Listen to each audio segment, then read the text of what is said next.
Mi nombre es Carmen Salvatierra y juro por la memoria de mi hijo que aquella noche en la carretera de Rota cambió mi vida para siempre. No fue el destino ni la casualidad. Fue una prueba, una que jamás imaginé superar. Recuerdo el sonido de la lluvia golpeando el parabrisas, el olor a sal del Atlántico y el frío que se colaba por las rendijas del coche. Eran casi las 10 de la noche y yo regresaba a casa después de mi turno voluntario en la base naval de Rota. Había pasado años cuidando heridos, limpiando sangre, consolando a soldados jóvenes que lloraban en silencio por miedo al olvido. Pero nada me preparó para lo que vi aquel día en la curva del kilómetro 34. 2 figuras pequeñas apenas visibles entre la cortina de agua caminaban tambaleándose por el arcén. Un niño y una niña, empapados descalzos y temblando. El instinto me gritó que detuviera el coche. Frené con un chirrido, bajé la ventanilla y les grité: ¡Subid rápido! El niño dudó, me miró con esos ojos grandes, oscuros, llenos de miedo. La niña se aferraba a él, llorando sin hacer ruido. Bajé y me acerqué despacio con las manos visibles como si temiera espantarlos. «No os voy a hacer daño», dije. «¿Estáis calados? Venid, tengo mantas». Tardaron unos segundos en reaccionar. Cuando finalmente subieron al coche, el niño se sentó al borde del asiento mirando por la ventana, mientras la niña se acurrucó bajo la manta que yo siempre llevaba en el maletero. No dijeron nada durante todo el camino. Solo escuché su respiración entrecortada y el golpeteo de la lluvia sobre el techo. Al llegar a mi casa, les preparé sopa caliente. Tenían hambre, eso era evidente. No hacían preguntas, tampoco lloraban. Era un silencio raro, denso. «¿Cómo os llamáis?», pregunté al fin. El niño me miró, pero no respondió. La pequeña, con voz apenas audible, murmuró: «Yo soy Lucía, él es Dani». Los observé a la luz cálida de la cocina. Ropa empapada, manos pequeñas con arañazos, los pies llenos de barro. No parecían hijos de nadie, sino de la misma tormenta. Les preparé un rincón junto al radiador con toallas y ropa seca. Mientras la niña se quedaba dormida, el niño me siguió con la mirada todo el tiempo. No sé si desconfiaba o simplemente intentaba entender quién era yo. Llamé a la Guardia Civil esa misma noche. Les conté lo que había pasado. Me dijeron que mandarían una patrulla al día siguiente. Nadie había reportado desapariciones de niños en la zona y el agente me pidió que no me preocupara. Seguramente se habían escapado de algún internado, pero algo en mi interior me decía que no era tan simple. A la mañana siguiente Lucía se despertó antes que el sol. La encontré en la terraza mirando hacia el mar con una taza de leche caliente entre las manos. «¿Os escapasteis de algún sitio?», pregunté suavemente. «Nos escondimos», susurró. «¿De quién de los hombres?» «Los del coche negro». Aquella frase se me clavó como una espina. No quise insistir. Me limité a asentir y a dejar que el día siguiera su curso. Durante los días siguientes, la casa se llenó de risas tímidas, de dibujos pegados en la nevera y de un sonido que no escuchaba desde hacía años, el de unas pisadas pequeñas corriendo por el pasillo. Me sentí viva. Los niños empezaban a confiar en mí, aunque todavía evitaban hablar de su pasado. Dani era callado, muy observador. Cada vez que salíamos al jardín, miraba hacia la carretera como si esperara ver algo. A veces lo encontraba despierto, a medianoche, sentado junto a la ventana. «¿Esperas a alguien?», le pregunté una vez. «A veces sueño que viene mamá», respondió sin apartar la vista del cielo. «¿Tu mamá está viva?», insistí. «No lo sé», dijo, «pero sé que no quiere que nos encuentren». Esa respuesta me heló la sangre. La semana transcurrió entre rutinas simples, comidas, dibujos, cuentos, antes de dormir. Pero dentro de mí crecía una inquietud que no podía nombrar. Los niños no eran normales. Había algo en su forma de callar, de observar, de tocar las cosas con cuidado, como si cada gesto pudiera ser peligroso. Una noche de viernes la lluvia volvió, fuerte, constante, igual que la primera vez. Apagué las luces y subí a cerrar las ventanas del piso de arriba. Desde allí vi algo que me hizo detenerme, un coche negro, aparcado justo frente a mi casa, las luces apagadas, nadie dentro, o al menos nadie visible. Sentí un escalofrío, bajé corriendo, cerré la puerta con llave y miré por la cortina. Seguía ahí, inmóvil. Carmen, susurró Lucía desde el pasillo. «Vuelve a la cama, cariño, es el coche», dijo y su voz se quebró. Esa noche no dormimos. Me quedé sentada en una silla junto a la puerta, con una linterna en una mano y el teléfono en la otra. Nadie bajó del coche, pero cuando amaneció el vehículo ya no estaba. En el suelo junto al buzón encontré algo que no estaba allí. Antes una pequeña pulsera dorada con un escudo grabado. No lo supe entonces, pero aquel símbolo era la llave que abriría una historia de poder, traición y codicia, una historia que me arrastraría a mí también. Durante los días siguientes, mi casa se llenó de una calidez que no recordaba desde hacía años. Los niños poco a poco fueron soltando el miedo. Lucía seguía dibujando todo el tiempo casas árboles y siempre en una esquina del papel un sol grande con un corazón en el centro. Dani, en cambio, prefería ayudarme en la cocina. Era sorprendentemente cuidadoso, como si hubiera vivido mucho más de lo que su edad permitía. Cada mañana salía al mercado de Rota a comprar pan y pescado. El vendedor, un viejo amigo llamado Paco, me miraba con curiosidad. Y esos chiquillos, me preguntó un día, mientras pesaba sardinas, los encontré en la carretera. Respondí intentando sonar natural. La Guardia Civil sabe algo, nada todavía. Pues ten cuidado, Carmen. Hoy en día hay historias raras por todas partes. Me reí, pero por dentro no me hizo gracia. Cada noche antes de dormir cerraba las ventanas y revisaba el jardín. Desde aquel coche negro frente a mi casa no había vuelto a ver nada sospechoso, pero no podía quitarme la sensación de que alguien nos observaba. Los niños dormían en el cuarto que había sido de mi hijo Andrés. No tuve fuerzas para cambiar nada desde su muerte. El escritorio, los libros de la Academia Naval, incluso el barco de madera que él mismo había tallado, seguía allí sobre la estantería. Lucía lo vio la primera vez que entró y susurró: «Parece un barco de verdad». «Lo hizo mi hijo», le respondí con una sonrisa triste. «¿Dónde está él?» «En el cielo», dije. La niña asintió en silencio, como si comprendiera más de lo que debía. Una tarde, mientras lavaba los platos, oí risas en el jardín. Me asomé y vi a Lucía y Dani jugando con el perro del vecino. Era la primera vez que los veía reír a carcajadas. El sonido me llenó el alma. Por un instante sentí que todo estaba bien, que aquella paz podía durar. Pero las noches seguían siendo inquietas. El viento del mar traía ruidos extraños, un portazo lejano, pasos sobre la grava, un motor que se apagaba demasiado cerca. Varias veces me desperté y bajé con el corazón acelerado solo para encontrar la casa en silencio.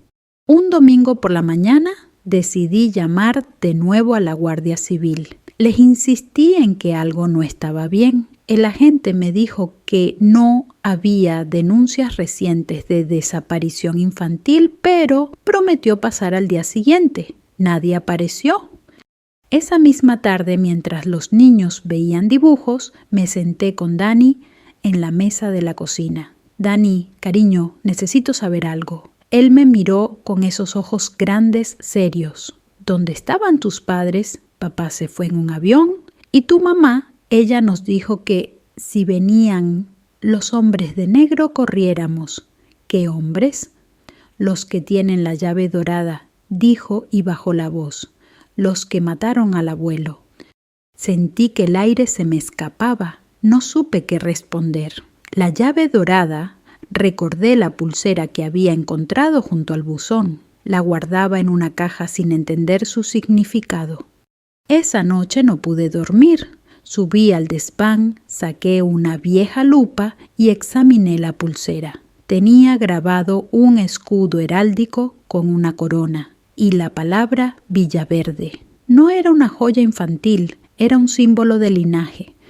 Al día siguiente llevé el objeto a una joyería del centro. El dueño, un hombre mayor, la miró con asombro. Esto es antiguo, señora, muy antiguo. Me enseñó una inscripción diminuta en el interior. Casa Villaverde, Madrid.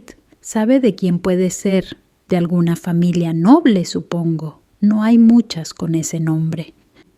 Regresé a casa con el corazón inquieto. Mientras subía la colina, vi algo que me heló en la entrada. Sobre la verja colgaba una flor marchita, atada con una cinta negra. No había viento suficiente para moverla, pero la cinta ondeaba como si alguien acabara de irse. Esa noche Dani volvió a despertarse gritando. Fui corriendo a su habitación. El coche negro, otra vez el coche negro gritaba. Miré por la ventana. Nada, solo la oscuridad y el reflejo de la luna sobre el mar. Lo abracé con fuerza. Tranquilo, hijo, aquí nadie te va a hacer daño. Promételo, dijo con los ojos llenos de lágrimas. Promete que no dejarás que nos lleven. Te lo prometo, susurré. A la mañana siguiente el cartero dejó un sobre sin remitente. Dentro había una sola hoja con letras recortadas de periódico. Entrégalos, no te pertenecen. El corazón me golpeó el pecho. Guardé la nota en el cajón y no se lo conté a los niños, pero entendí que la calma se estaba terminando. El lunes, cuando fui al mercado, Paco me avisó en voz baja: Carmen, esta mañana andaban preguntando por ti. 2 hombres, no eran de por aquí. ¿Cómo eran trajes oscuros, de esos que nos saludan? Volví a casa sin pasar por la playa. Cerré todas las cortinas y respiré hondo. Los niños jugaban en el salón, ajenos a todo. Lucía dibujaba un gran edificio con rejas y un jardín enorme. Cuando le pregunté qué era, respondió: nuestra casa. Antes, ¿y dónde está esa casa?, pregunté. No me dejan decirlo, susurró. Esa noche comprendí que lo que había comenzado como un acto de compasión estaba convirtiéndose en algo más grande, que detrás de esos ojos inocentes había una historia que alguien quería borrar y que sin buscarlo yo me había convertido en su protectora. Mientras los niños dormían, tomé una decisión silenciosa: no los dejaría solos, pasara lo que pasara, porque una cosa había aprendido: en la base entre heridas y despedidas, cuando prometes proteger una vida, ya no hay vuelta atrás. La mañana amaneció clara, con un cielo tan limpio que dolía mirarlo. Después de tantos días de lluvia, el sol sobre Rota parecía un alivio, pero yo no podía disfrutarlo. Dormí mal, soñando con sombras y motores. Me levanté antes del alba, hice café y revisé las cerraduras por costumbre. Los niños seguían dormidos, respirando tranquilos. Por un instante quise creer que todo era normal, pero la ilusión duró poco. A media mañana, un sonido inusual rompió la calma: el rugido suave de un motor potente que se detuvo frente a mi casa. Me asomé por la ventana. Un coche negro. No era el mismo de aquella noche. Era más grande, brillante, con matrícula de Madrid. De él bajaron 2 hombres con traje oscuro y gafas de sol. Llevaban el tipo de corbata que no se compra en Rota. El mayor tocó el timbre. Su voz sonó educada pero fría. «Buenos días, señora Salvatierra. Somos abogados de la familia Villaverde. ¿Podemos hablar un momento?» Mi corazón empezó a golpearme el pecho. Abrí la puerta solo un poco. «¿Qué desean? ¿Venimos por los niños?» Sentí un escalofrío. «¿Qué niños?», pregunté fingiendo ignorancia. El hombre sonrió. Era una sonrisa vacía. «Los que recogió hace una semana en la carretera. Son los herederos legítimos del marqués de Villaverde, fallecido hace 15 días». Me quedé en silencio intentando procesar esas palabras. «No sé de qué me habla. No tiene que fingir, señora. Llevamos días buscándolos. ¿Y qué prueba tienen de que son quienes dicen ser el hombre?». Me tendió una carpeta sellada con un escudo dorado. Dentro había fotos de los niños, documentos notariales y recortes de prensa sobre el accidente del marqués y su esposa. El aire se volvió pesado. Los pequeños desaparecieron después del funeral. Continuó. «Su custodia pertenece ahora al consejo familiar. Deben venir con nosotros». Los miré de arriba abajo. Había algo en su tono que no me gustó. Demasiada seguridad, demasiada prisa. «Lo siento», dije con firmeza, «pero sin una orden judicial nadie se lleva a nadie de mi casa».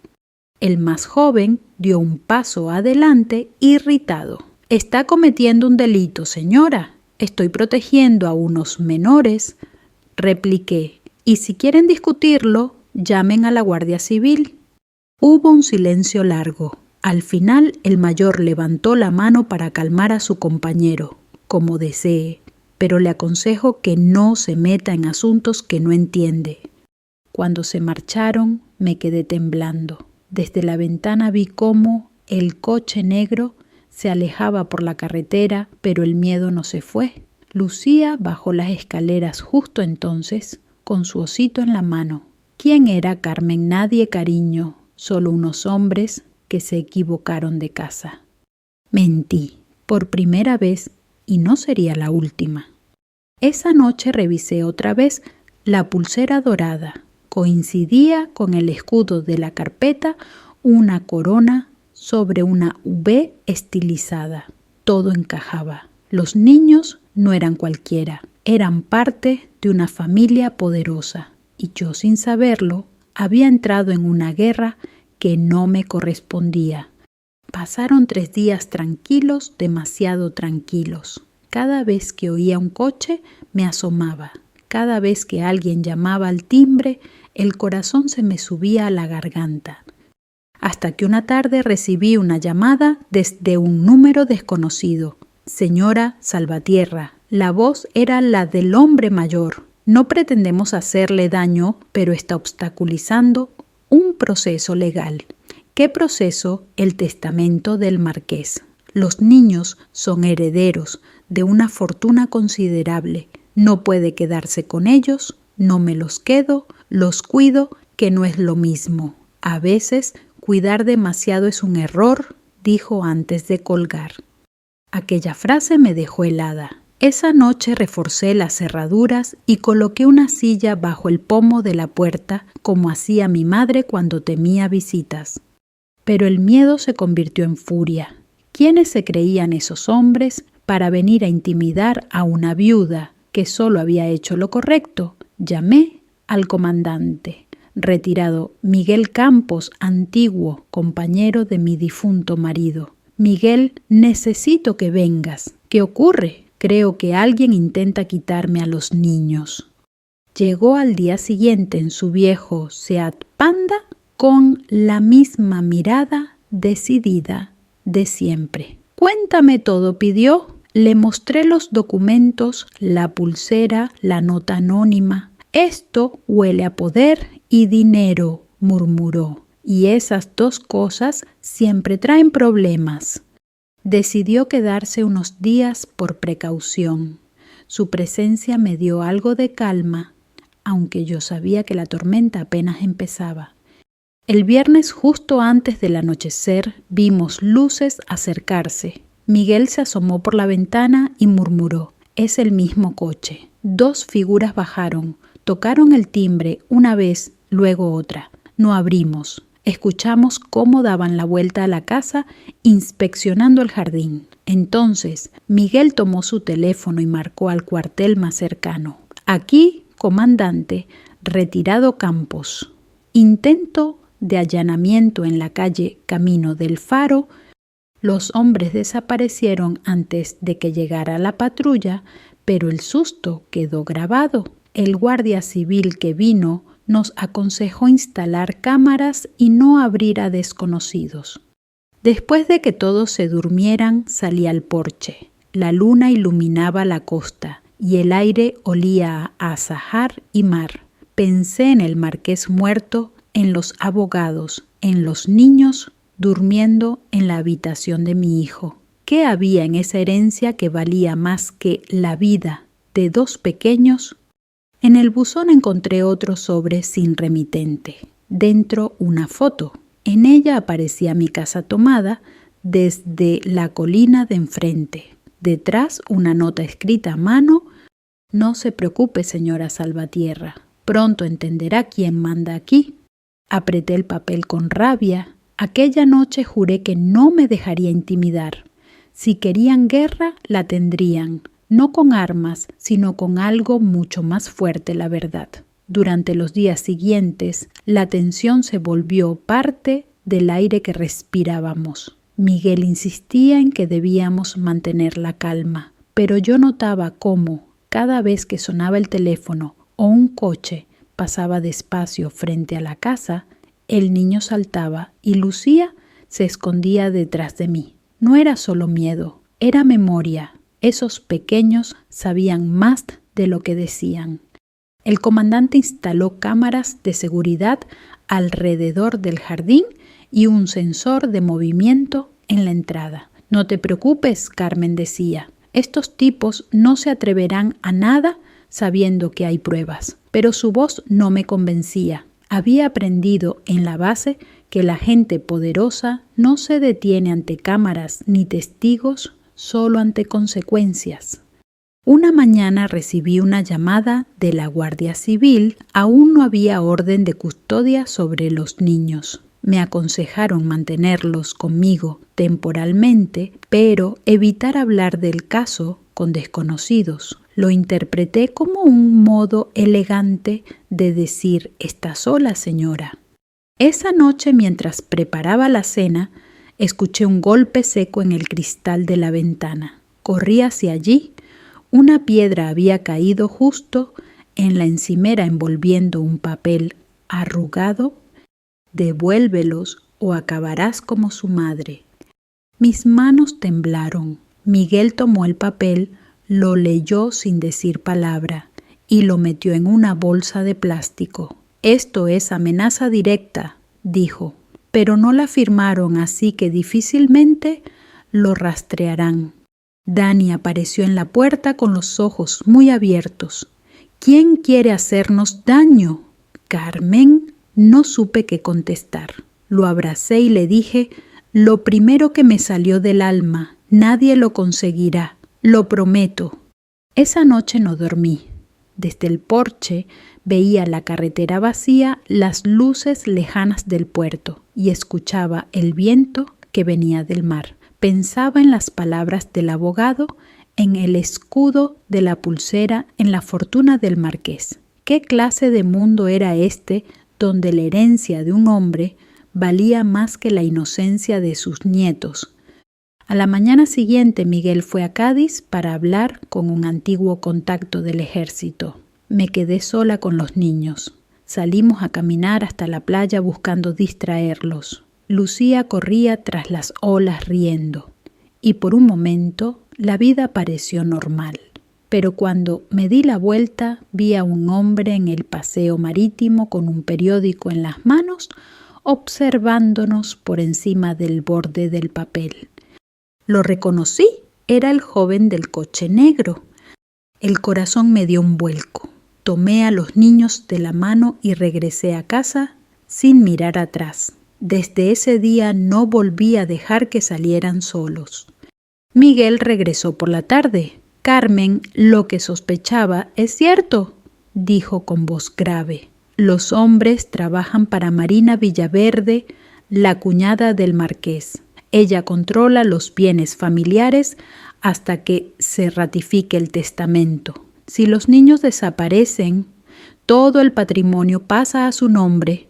El aire se me heló en los pulmones y la Guardia Civil no puede hacer nada, no sin pruebas de que ella está detrás, pero podemos conseguirlas. Decidimos actuar con precaución. Miguel colocó una grabadora en la entrada y otra junto al teléfono. Esperábamos que tarde o temprano volvieran a contactarme. No tuvimos que esperar mucho. 2 días después sonó el teléfono. Una voz femenina suave y segura habló al otro lado. Señora Salvatierra, soy Marina Villaverde. Sentí un escalofrío. ¿Qué quiere de mí? Nada que no pueda remediarse. Los niños están a salvo con usted y se lo agradezco. Pero le aseguro que su lugar no está allí. ¿Y dónde está su lugar? En su mundo. Uno que usted no entendería. No pienso entregarlos. Entonces será usted quien cargue con las consecuencias. Colgó sin más. Miguel, que escuchaba desde la otra habitación, sonrió con amargura. Ya la tenemos grabada. Es todo lo que necesitábamos. Sin embargo, esa misma noche, alguien entró al jardín. El sensor sonó, las luces se encendieron, pero cuando salimos solo encontramos huellas en el barro y una marca en la puerta, una V pintada con tiza blanca. Era un aviso. Los niños lloraban abrazados a mí. Miguel llamó a sus contactos. Prometieron vigilancia, pero sabíamos que eso no duraría mucho. La cuñada del marqués tenía influencia en los tribunales, en la prensa, en los cuerpos de seguridad. Al día siguiente, un coche de la Guardia Civil vino a verificar los daños. El agente, un hombre joven y amable, me susurró: «Tenga cuidado, señora. Hay órdenes de arriba para cerrar el caso. No confía en nadie». Cuando se fue, me quedé mirando el mar desde la ventana. Las olas rompían contra las rocas con fuerza. Entendí que la única manera de salvarlos era enfrentando a Marina con su propia arma, el poder, pero no con dinero ni con abogados, sino con verdad y exposición.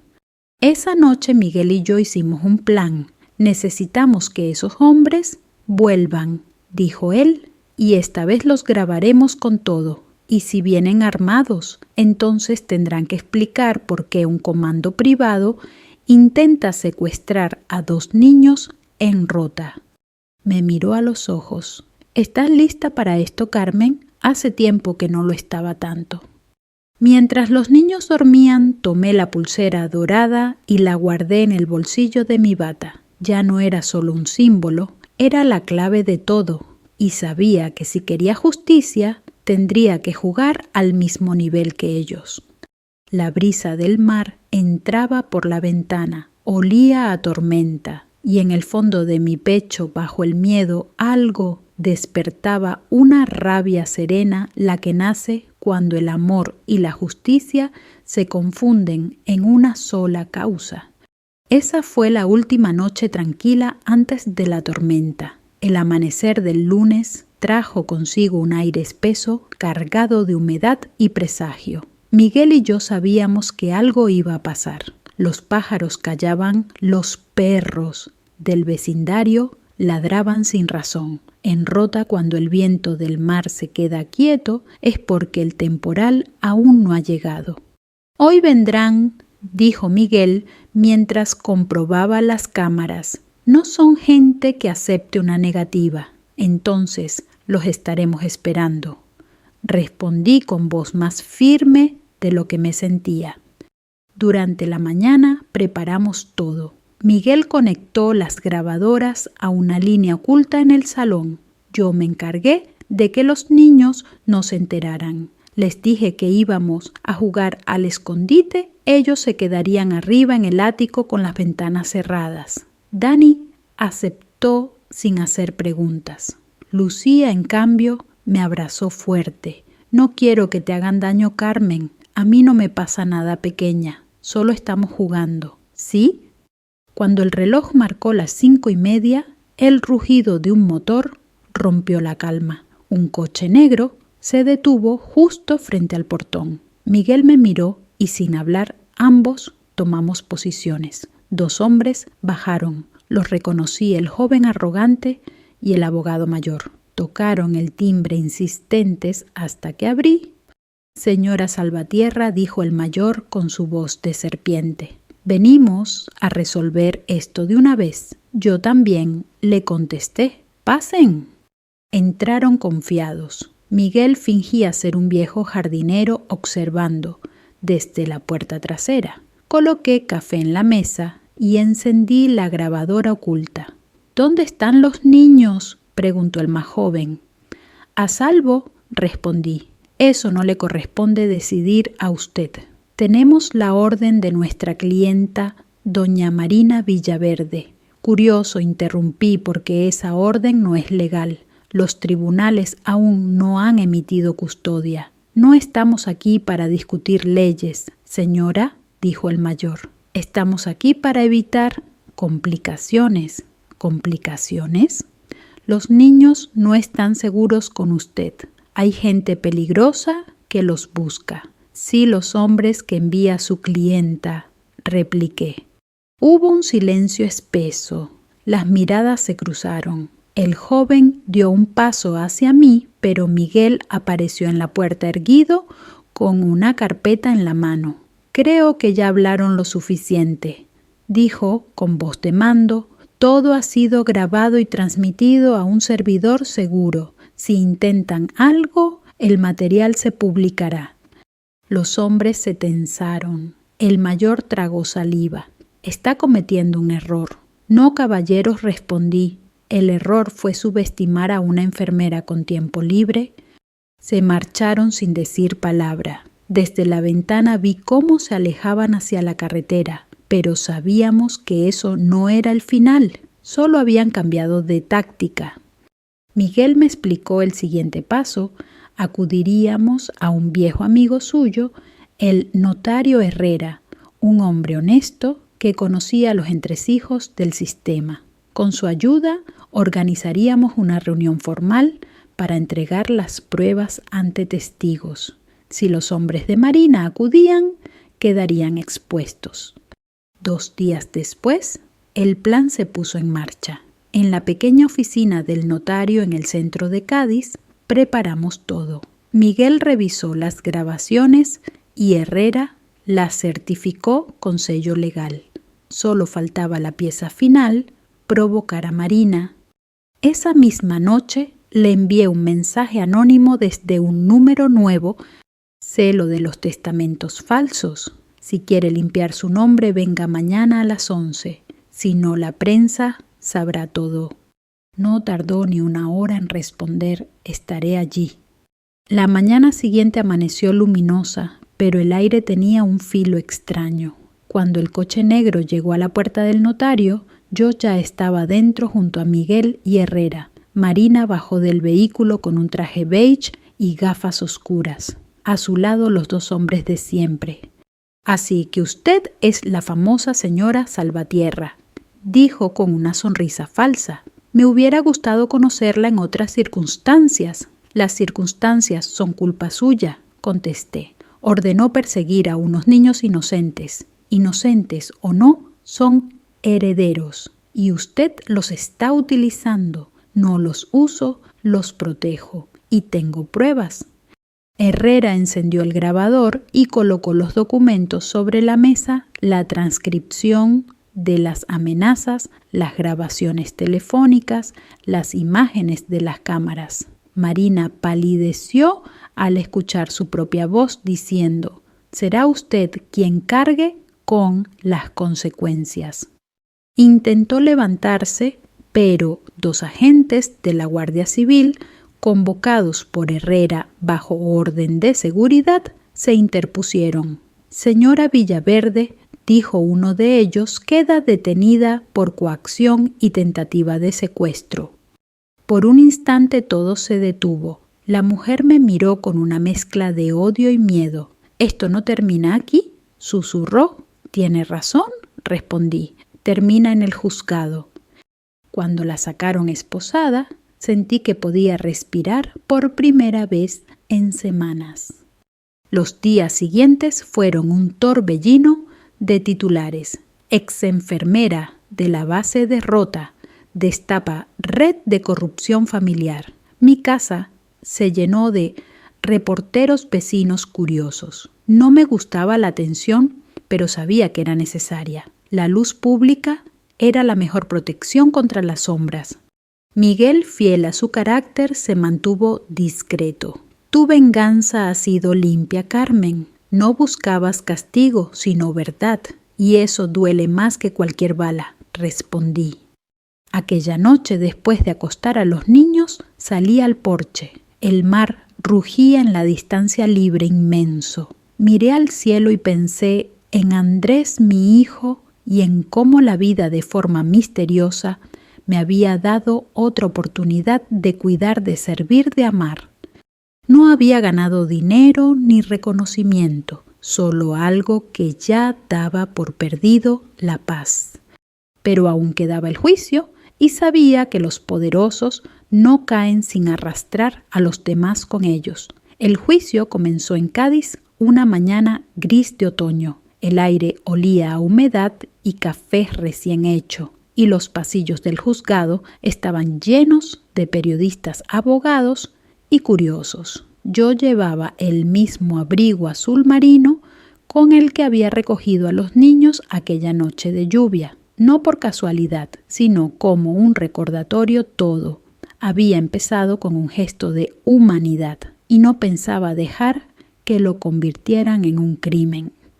Miguel caminaba a mi lado con su bastón y su mirada serena. Dani y Lucía se quedaron en casa con una vecina de confianza. No quería que presenciaran lo que estaba por venir. Marina Villaverde entró al edificio rodeada de guardaespaldas, con la cabeza alta y el mismo perfume caro que impregnaba sus amenazas. Aún esposada, parecía convencida de que la justicia seguiría su voluntad.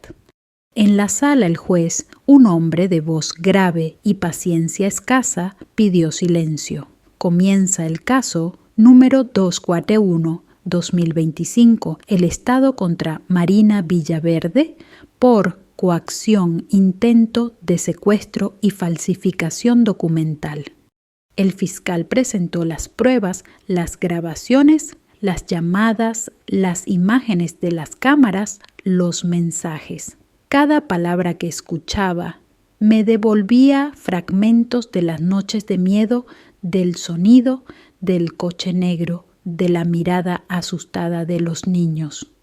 La defensa intentó desacreditarme. Señoría, dijo el abogado de Marina, mi clienta es víctima de una manipulación. La señora Salvatierra, movida por un deseo enfermizo de maternidad, se apropió de 2 menores para llenar un vacío emocional. Las palabras me atravesaron como cuchillos, pero mantuve la calma. Cuando el juez me permitió hablar, me levanté. Señoría, dije con voz temblorosa, pero firme, yo no me apropié de nadie.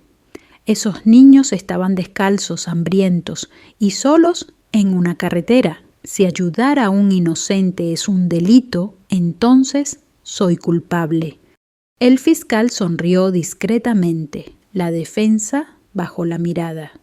Durante los días siguientes desfiló un ejército de testigos. El notario Herrera certificó las grabaciones. Un agente de la Guardia Civil relató cómo había encontrado la marca en mi puerta. Incluso Paco, el del mercado, declaró haber visto a los hombres de negro siguiéndome. Cada testimonio reforzaba la verdad que yo había vivido. No era una loca, era una mujer que se había negado a mirar hacia otro lado. El cuarto día del juicio ocurrió algo inesperado. El juez ordenó abrir los archivos del testamento original del marqués de Villaverde. El documento conservado por un notario de Madrid confirmaba que los verdaderos herederos eran Dani y Lucía. Pero lo más impactante no fue eso, sino una cláusula oculta. En caso de fallecimiento del tutor designado, la custodia de mis nietos recaerá en la persona que por acto de buena fe y cuidado demuestre protegerlos en vida. El silencio se hizo en la sala. Marina se puso de pie, roja de furia. «Eso es una falsificación», gritó. «El sello y la firma son auténticos», respondió el juez. «Lo confirma el colegio notarial». Mis ojos se llenaron de lágrimas. No entendía cómo era posible, pero en el fondo sentí que el destino me estaba hablando. El veredicto llegó el sexto día. Marina Villaverde, culpable de coacción y falsificación documental, condenada a 8 años de prisión. Y sobre los niños, el juez dictó con voz serena: dado el riesgo comprobado, se otorga la custodia temporal a la señora Carmen Salvatierra hasta que los menores alcancen la mayoría de edad o un tutor legal adecuado sea designado. No oí el aplauso que vino después, solo el sonido de mi corazón y la voz de Dani, que se había colado al fondo de la sala sin que lo notara. Corrió hacia mí y me abrazó con fuerza. «Te lo dije», susurró. «Mamá siempre manda señales desde el cielo». El juez, conmovido, sonrió. «Parece que el tribunal tiene el consentimiento del menor», bromeó, y toda la sala rió suavemente. A la salida el sol brillaba sobre el puerto. Los periodistas se abalanzaron con micrófonos, pero yo no tenía nada que decir. La justicia, por una vez, había hablado por sí sola. Miguel, apoyado en su bastón, me puso una mano en el hombro. «¿Ves, Carmen? No era venganza lo que buscabas, era dignidad y paz», añadí. Esa tarde regresamos a Rota. En el camino los niños cantaban en el asiento trasero. Yo miraba el horizonte, donde el mar se encontraba con el cielo, y sentí algo que hacía mucho no sentía: ligereza. Al llegar a casa, encendí una vela en memoria de Andrés. En mi corazón, su imagen se mezclaba con la de Dani y Lucía. Comprendí que la vida, de un modo extraño, me había devuelto la maternidad que el destino me había arrebatado. Esa noche, antes de dormir, escribí una frase en mi cuaderno, una que repetiría muchas veces después. El valor no siempre consiste en luchar, sino en no rendirse cuando el corazón ya está cansado. Al cerrar los ojos, escuché el mar romper contra las rocas y sentí por primera vez que la historia estaba llegando a su verdadero final. Han pasado 6 meses desde aquel juicio y aún me despierto algunas mañanas esperando escuchar el motor del coche negro. Pero lo único que suena es el mar y el canto de las gaviotas que sobrevuelan el puerto de Rota. Todo está en calma ahora, una calma que no viene del silencio, sino de la certeza de haber hecho lo correcto. La vida con los niños se ha convertido en una rutina sencilla y hermosa. Dani va al colegio naval, el mismo al que soñaba asistir mi hijo Andrés. Lucía toma clases de pintura con una profesora del barrio. Cada tarde los recojo y paseamos por la playa. Ella recoge conchas, él busca piedras que parezcan tesoros. Cuando el sol cae, cenamos los 3 juntos y hablamos de todo, del mar de los sueños, de los recuerdos que no duelen tanto como antes. A veces pienso en Marina. Está en una prisión cercana a Sevilla y su abogado envió una carta pidiendo clemencia. No guardo rencor. La justicia ya hizo su parte y el odio no cura las heridas solo las conserva abiertas. Si algo he aprendido en estos meses es que la verdadera venganza no es castigar, sino seguir viviendo con dignidad cuando otros esperaban verte rota. Miguel sigue visitándonos. Trae naranja del mercado y galletas de almendra. En sus ojos noto una paz que antes no tenía. A veces se sienta frente al mar conmigo en silencio. No hace falta hablar. Sabemos que el destino nos unió para algo más grande que nosotros mismos. Una tarde de primavera, mientras Lucía pintaba y Dani leía en voz alta, recibí una llamada del notario Herrera. Señora Salvatierra, dijo con su tono pausado, hay algo más que debe saber. El testamento del marqués incluía una cláusula final que no se había revelado. Dejó una donación anónima a su nombre, una beca para estudios médicos en honor a la mujer que salvó a mis nietos, una beca, sí. Dijo que usted representaba el espíritu que él quiso transmitir a sus hijos, servicio, honor y compasión. Colgué con lágrimas en los ojos. No era dinero lo que me conmovía, sino la confirmación de que todo había tenido sentido. Esa noche, mientras los niños dormían, abrí el viejo cuaderno donde suelo escribir mis pensamientos. Pasé las páginas hasta encontrar la frase que había dejado el día del juicio. Debajo añadí otra: el destino no castiga ni recompensa, solo nos enseña lo que de verdad somos. Al día siguiente Dani me entregó un dibujo. Era nuestra casa con el mar detrás y 3 figuras de la mano. Encima, en letras torcidas, escribió nuestra familia. Lo enmarqué y lo colgué en la pared del salón, justo donde solía estar la foto de mi hijo Andrés. No para reemplazarlo, sino para recordarle que el amor puede multiplicarse sin dividirse. Los vecinos ya no nos miran con curiosidad, sino con cariño. Algunos incluso me llaman Doña Carmen la Valiente, pero yo no me siento valiente. Solo soy una mujer que un día decidió no mirar hacia otro lado. La prensa dejó de venir hace tiempo. El caso de los niños de la carretera de Rota se convirtió en una anécdota más en los noticieros, pero para nosotros fue una vida entera. A veces llegan cartas de desconocidos, madres, abuelos, incluso jóvenes que dicen haber encontrado esperanza en mi historia. Una de ellas me escribió: gracias por recordarnos que todavía existen personas buenas en este mundo. Guardo esas cartas en una caja de madera. Son mi tesoro. Una tarde Lucía se acercó con su curiosidad infinita. Carmen, ¿por qué ayudaste a 2 niños que no conocías?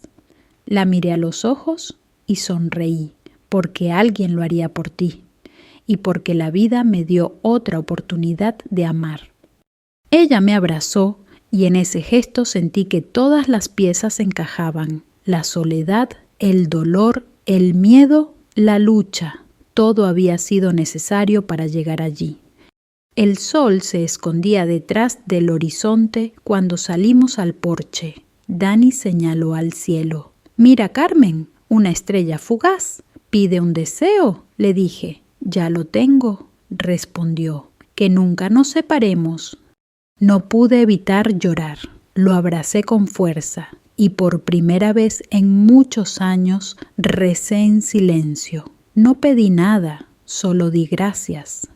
Ahora, mientras escribo estas últimas líneas, escucho el rumor del mar golpeando suavemente las rocas. El mismo mar que vio llegar la tormenta, que presenció la oscuridad y que ahora refleja la luz.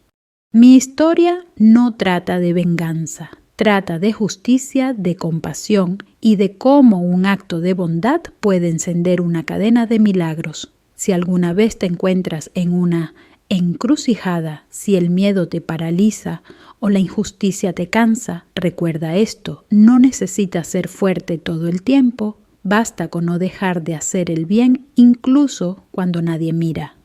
Y si esta historia te ha tocado el corazón, compártela con alguien que necesite creer que la vida todavía puede ser justa. Suscríbete, comenta y cuéntame qué harías tú si un día el destino te dejara 2 almas en la carretera. Porque al final todos tenemos algo que proteger y a veces solo hace falta un acto de amor para cambiarlo todo.